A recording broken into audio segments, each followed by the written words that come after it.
Sea of Thieves is a game of cooperative pirating, an open-ended adventure with just your ship, your crew, and the wide open ocean. I haven't spent much time with it, and to be honest, I'm not sure yet whether or not it's even a good game. In another hour or two, I might realize it's boring as hell. I've certainly heard a lot of people suggest that. But as someone who's in love with MMORPGs and has longed for a replacement of my personal life-changing game of choice, Final Fantasy XI, I think Sea of Thieves has a very important lesson for games and gamers everywhere, especially if the intent is an incredible multiplayer experience, like with MMOs. So if you're still here, that's a good sign, but you might be saying, dude, what the hell, this is a pleasure cruising and chicken harvesting simulator, not an MMO. Whether that's the case or not, at its core are some of the fundamental concepts that all MMOs should aspire to, and I think many have been lacking in recent years. So what have I experienced in my first few hours with this game, and how does it tie back to everyone's favorite genre? So the first big one is freedom. I mean, when Sea of Thieves opens, besides that barkeep that's ready to talk to you for as long as you could possibly want about piracy, pirating, and other piracious activities, there really isn't much direction. MMOs have a tendency to suggest first steps, first quest lines, and while that can be good for getting players up to speed, it also immediately takes away the feeling of being in an MMO. Now you're on the same track as everyone else who started this game. Nothing unique about your playthrough for the 30 minutes, 60 minutes that you're spending on that tutorial section. I hate these tutorial sections. I think they're really cool about introducing you to concepts and everything, but realistically, I don't want them to be in an MMO. I want to be thrown into it and just have no idea what to do. Sure, I think subtle clues, context about things that you could do that might be a good idea are important, but there are cool development ways that you can kind of push players in that direction without putting a blatant sign over their head saying, do this for us, or just straight up forcing you. Sea of Thieves lets you stumble, lets you crash your ship, forget your chicken coop, stumble your way around to another island only to wonder what your objective should be, and I think that's great. It encourages you to speak with other players around you, ask questions, or just, figure it out. The reason I think it's so important is that, like me and my friends, when we hopped into Sea of Thieves, that freedom was so apparent, and it was so awesome. We were just like, do you want to just go? And why aren't MMOs more like that these days? Can you imagine hopping in with your friends? You've got some random class, I don't know, a bard, warrior, some kind of mage, it doesn't matter, but you're just like, do you want to just strike out in that direction? Just figure out what's over there until you run into something that's too hard and you get killed? That would be amazing. And that's how it used to be. But these days, they just want to get everybody so grounded so that they can start making sure that you're going to pay your monthly subscription fee or start buying stuff from the cash shop, that they forget about the whole thing where it's just like, why don't we just let them figure it out for a while? Which kind of drives me to my next one, the Great Horizon. Now, obviously, this is a game about ships and boating and pirating. Horizons are kind of a big deal. It's like one of the big deals of the ocean. But freedom just doesn't matter if there's nowhere interesting to go.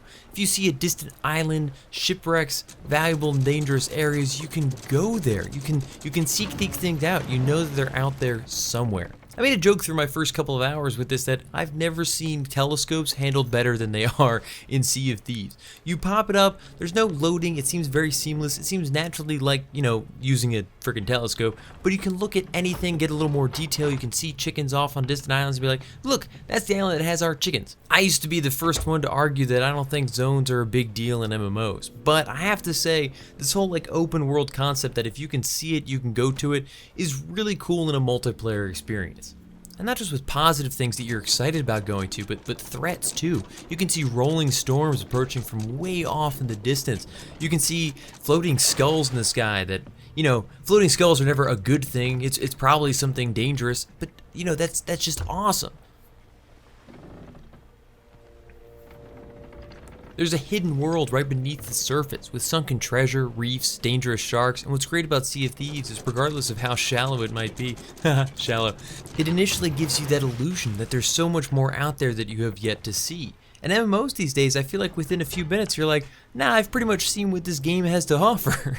And with that freedom, that distant horizon, those destinations that you can barely see at the tiniest little speck in your telescope, that travel becomes meaningful and rewarding again. Yes, these places can be kind of far away. And by creating that actual distance of travel, that difficulty of getting from point A to point B, you make the world more meaningful in its size. And I know I'm a broken record from previous videos about that, but this kind of stuff is important to me. Travel is a big deal, which brings me to point number 3. All that travel and time would be miserable if not for friends to share that time. Look, just like back during MMOs, there can be some downtime where you've kind of set your heading, the sails are lowered, and the holes in your ship are all patched because you crashed into that last island you were on. Friends along for the ride can make all the difference. I did this alone and with my buddies. Obviously, alone was still pretty cool and I could kind of do everything myself and not worry about what they wanted to do. But obviously, friends, this game is meant to be played with others. It enhances the experience so drastically. And it's not just because that while you're sailing off into the distance, you have that kind of meaningless interaction, that social experience like, I don't know, sitting at a bar or talking to somebody at a table. This game is designed in such a way that working alone can be difficult, especially on the larger ships. It's practically impossible.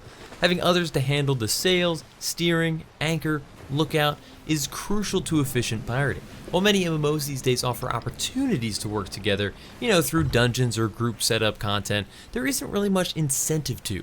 There may not be a lot of depth to Sea of Thieves, but by driving that one point home that you need to work together to succeed, it's already achieved what many modern MMOs fail to do. It's also kind of scary to go it alone. Sharks, skeletons, other players, and ships, these threats can be very real while playing with yourself, and that's good. The world should frighten and concern you. You should want to surround yourself with others for protection. It gives the world a sense of danger and risk, which makes the reward all that much sweeter. And seriously, if I'm starting to sound like a broken record because I've said all this stuff in my previous videos about what I miss about old MMOs, yeah, I'm kind of saying the same stuff, but it's so reiterated by a game like Sea of Thieves, where in the first couple hours, I've just had so much excitement about these concepts, and after thinking about it, I'm like, this is the kind of stuff that I used to get excited about with MMOs. In Final Fantasy XI, it always seemed like the world itself was against me. Pirates could board our ship while traveling between cities, and death would send me right back to where I came from. Hell, time itself was against you. Time was constantly marching on, with skeletons, wights, and other dangers emerging only at night, turning areas of relative safety into death zones. There are always time-limited things like that wall of fire in Ifrit's Cauldron, or just the fact that airships at docks in Juneau would only be there for a minute or two. Sometimes you'd have only the briefest of chances to move past these stopgaps before having to wait again for the full duration till that opportunity came around. The important commonality here is that turning away from the game for too long isn't always safe. It keeps you engaged, checking to make sure you're still, doing okay, that your character's not dead. Sea of Thieves is similar, with threats from other players or mostly sunken rocks and sandbars threatening to ruin your day if you're not focused on what you're doing. Sure, that's a bit of a stretch, but that feeling of never being 100% sure that it's safe while out in the open world is something I haven't really felt in a long time. And again, broken record, that last one I bring up all the time, but actual dangers in the world that you're spending time in, I think is a pretty big deal in MMOs, and one that's been lost. Now, unless you go drastically outside of your level range, you're probably going to be okay. And many games have approached a level scaling technique to make sure you're pretty much okay anywhere, and you can just enjoy the game. But I'm not sure what I can enjoy if there's never any risk to me losing. So look, a lot of this might have seemed like a stretch, but like all these core concepts just grabbed me so hard with my first couple hours in this game. From what I've glimpsed from other reviews and videos flying around, not all of the responses to Sea of Thieves have been positive, although I haven't watched them myself because I'm trying to keep an open mind. And that's fine. If it's missing certain aspects or it doesn't quite deliver in certain areas, I get it.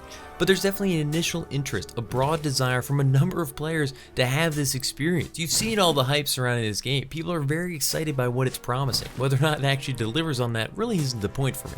I think that alone, how this game has at least initially captivated people's imaginations, goes to show how important these elements can be to creating an engaging experience, especially in multiplayer.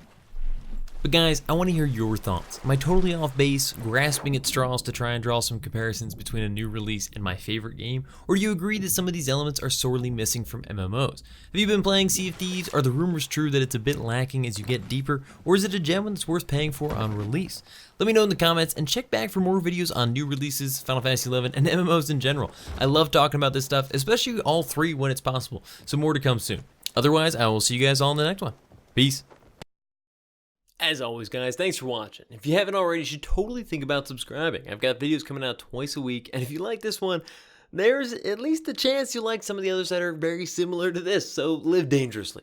Let me know what you guys thought about the video in the comments and other videos you'd like to see. And finally, follow me on Twitter, Instagram, and Huntin for Games to keep up with all the latest stuff. See ya.